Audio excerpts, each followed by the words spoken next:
है friends, welcome back. इस video में मैजागॉन डॉक्सिप बिल्डर के करंट चार्ट पैटर्न के बारे में डिटेल में बात करने वाले हैं कि स्विंग ट्रेडिंग और लॉन्ग टर्म के लिए खरीदना चाहिए, बेचना चाहिए या होल्ड करना चाहिए। अगर कंपनी के अंदर आप ऑलरेडी स्विंग पोजीशन या लॉन्ग टर्म पोजीशन लेके रखे हैं तो आने वाले टाइम पे कौन सा सिचुएशन यहाँ पे बन सकता है या कौन सा स्ट्रेटेजी आप अप्लाई कर सकते हैं स्टॉप लॉस टेक प्रॉफिट के ऊपर या नया पोजीशन ऐड करने के ऊपर, उसके बारे में भी हम लोग डिटेल में बात करेंगे। तो चलिए सीखते हैं एक साथ।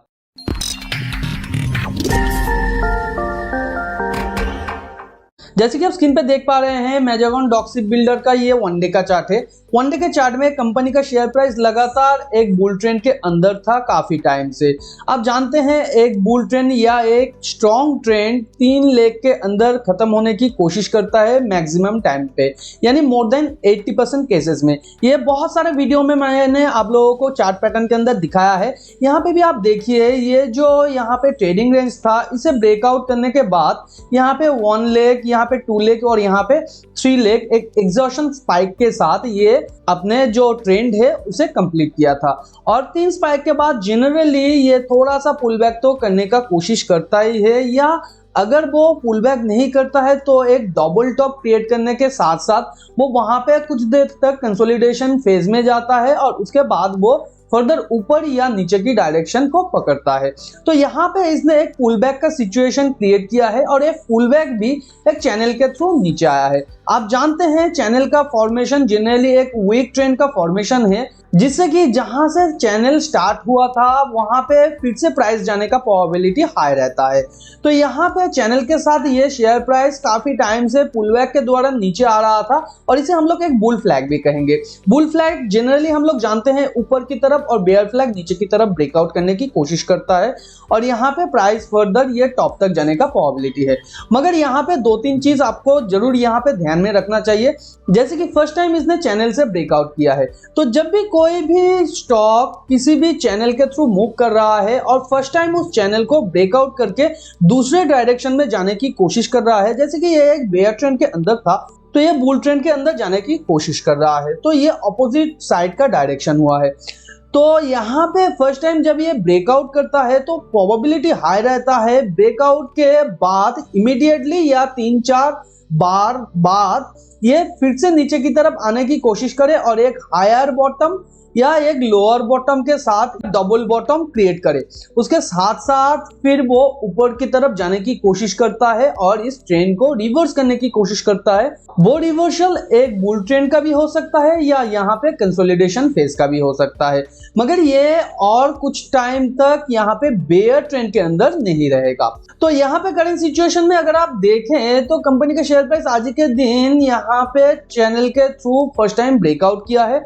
तो यहाँ पे फर्स्ट एक चीज तो ये हो गया, ये अपना डबल बॉटम क्रिएट करने की कोशिश करे। सेकंड और एक चीज हो सकता है, जैसे कि यहाँ पे थोड़ा सा छोटा सा पुल बैक करके ये जो ट्रेंड लाइन है इसके आसपास सपोर्ट लेके फिर से ये ऊपर जाने की कोशिश करे और अपना जो 2 लेग का फॉर्मेशन है वो यहाँ पे कंप्लीट करे। जैसे कि हर एक स्टॉक छोटे मूवमेंट में, मैंने आप लोगों को बहुत बार कहा है, 2 लेग फॉर्मेशन के साथ मूव करता है।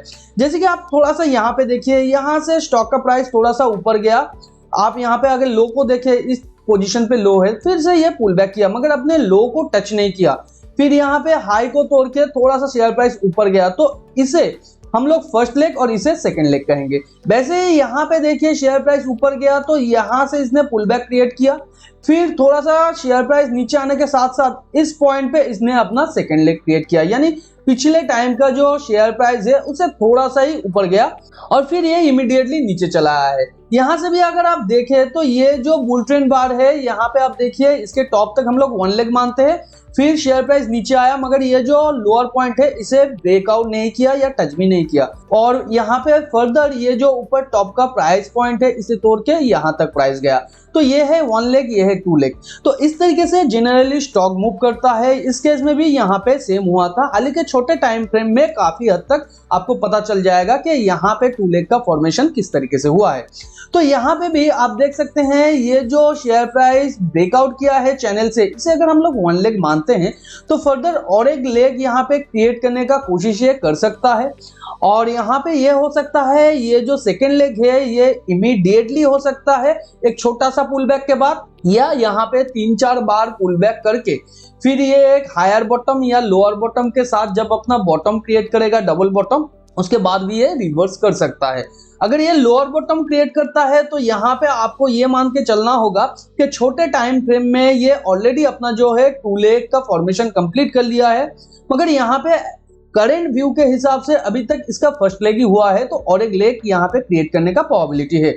और अगर ये फर्दर यहाँ पे लो को यानी बॉटम को टच करके नीचे थोड़ा सा प्राइस चला जाता है तो आपको यही मान के चलना होगा ये जो छोटा सा प्राइस मूवमेंट हुआ है इसके अंदर ही 2 लेग इसका खत्म हो गया है।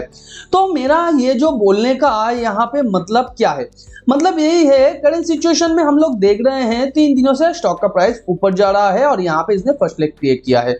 तो फर्स्ट लेग अगर क्रिएट किया है तो यहाँ पे छोटा सा पुल बैक के बाद इसे सेकंड लेग भी क्रिएट करना है। तो अगर सेकंड लेग क्रिएट करता है तो कहाँ पे इसका जो नेक्स्ट टारगेट वो हो सकता है, इसका नेक्स्ट टारगेट हो सकता है 4774 के आसपास और करेंटली इसका जो स्टॉप लॉस बन रहा है 3852 के आसपास। और यहाँ पे अगर आप पोजीशन लेते हैं तो आपके लिए पोजीशन बनेगा 4308 के आसपास और उसके हिसाब से ये ट्रेड आपको 1:1 के हिसाब से मिलेगा। मगर ये जो ट्रेड 1:1 का मैं बता रहा हूँ यहाँ पे ओनली 60% प्रोबेबिलिटी है कि ये ट्रेड सक्सेसफुल हो। और यहाँ पे हाई प्रोबेबिलिटी वाला ट्रेड कब बनेगा, जब ये पुल बैक करके 2 लेग के साथ फिर 1-2 स्ट्रॉन्ग बुल ट्रेंड बार के साथ ऊपर जाने की कोशिश करेगा और यहाँ पे आप पोजीशन लेंगे तब यहाँ पे बनेगा आपके लिए हाई प्रोबेबिलिटी वाला ट्रेड। उस केस में ये जो लोअर पॉइंट है यहाँ पे आपके लिए फर्स्ट स्टॉप लॉस बनेगा और टेक प्रॉफिट जैसे मैंने बताया है 4774 के आसपास। अगर आप लॉन्ग टर्म का इन्वेस्टर है और यहाँ पे लॉन्ग टर्म के लिए इन्वेस्ट करना चाहते हैं तो करंट सिचुएशन में आप यहाँ पे छोटा सा पोजीशन ले सकते हैं, चांस ले सकते हैं। मगर फर्दर अगर कंपनी का शेयर प्राइस आता है, जैसे मैंने कहा है एक चैनल का ट्रेंड, एक वीक ट्रेंड का फॉर्मेशन होता है, मगर चैनल का ट्रेंड बहुत दूर तक जा सकता है जो आप और मैं सोच भी नहीं सकता। तो इस केस में अगर आप पोजीशन भी बनाना चाहते हैं तो यहाँ पे पोजीशन बहुत ही छोटा नॉमिनल होना चाहिए। यहाँ पे after a 2 leg pull back के बाद जब ये स्ट्रॉन्ग रिवर्सल 1-2 बार के साथ ऊपर जाने की कोशिश करेगा, उस केस में अगर आप लॉन्ग टाइम के लिए पोजीशन बनाते हैं तो स्टार्टिंग से आपको प्रॉफिट देखने मिलेगा। और अगर आप लॉन्ग टाइम के लिए इन्वेस्ट करना चाहते हैं तो कंपनी का quarter on quarter, year on year result जरूर आपको फॉलो करना चाहिए। उसके साथ साथ फंडामेंटल को भी आपको समझना चाहिए, क्योंकि यहाँ पे टेक्निकल के बेसिस पे तो आपको टेम्पोररी प्रॉफिट मिल जाएगा, मगर लॉन्ग टर्म में कंपनी का फंडामेंटली हमेशा प्राइस एप्रिसिएशन को सपोर्ट करता है। नहीं तो छोटा मोटा कोई भी न्यूज से कंपनी का शेयर प्राइस बहुत ज्यादा गिर जाता है। तो उम्मीद करते हैं वीडियो आपको नॉलेजेबल लगा होगा। वीडियो अगर नॉलेजेबल लगा है तो वीडियो को लाइक एंड शेयर कीजिए आपके उन फ्रेंड्स एंड फैमिली के साथ जो फाइनेंस और स्टॉक मार्केट में इंटरेस्ट रखते हैं। टेलीग्राम चैनल को ज्वाइन नहीं किया है तो ज्वाइन करके रख सकते हैं, क्योंकि अचानक कोई अपॉर्चुनिटी इमर्ज होता है तो वही पे पहले अपडेट दिया जाता है। टेलीग्राम चैनल का लिंक नीचे डिस्क्रिप्शन पे दिया हुआ है, आप जाके ज्वाइन करके रख सकते हैं। वीडियो के बारे में कोई भी क्वेश्चन है या डाउट है या आप किसी और कंपनी के टेक्निकल या फाइनेंशियल एनालिसिस चाहते हैं मुझसे तो नीचे कमेंट में आप लिख सकते हैं, मैं उसके ऊपर भी डिटेल वीडियो बनाने की पूरी कोशिश करूंगा। चैनल पे नया है तो चैनल को सब्सक्राइब करके बाजू में जो बेल आइकन है उसे भी हिट कर दीजिए ताकि नए वीडियो का नोटिफिकेशन आप लोगों को तुरंत मिल सके। मिलते हैं अगले वीडियो पर, तब तक के लिए अपना बहुत ज्यादा ध्यान रखिए। Thanks for watching and happy investing.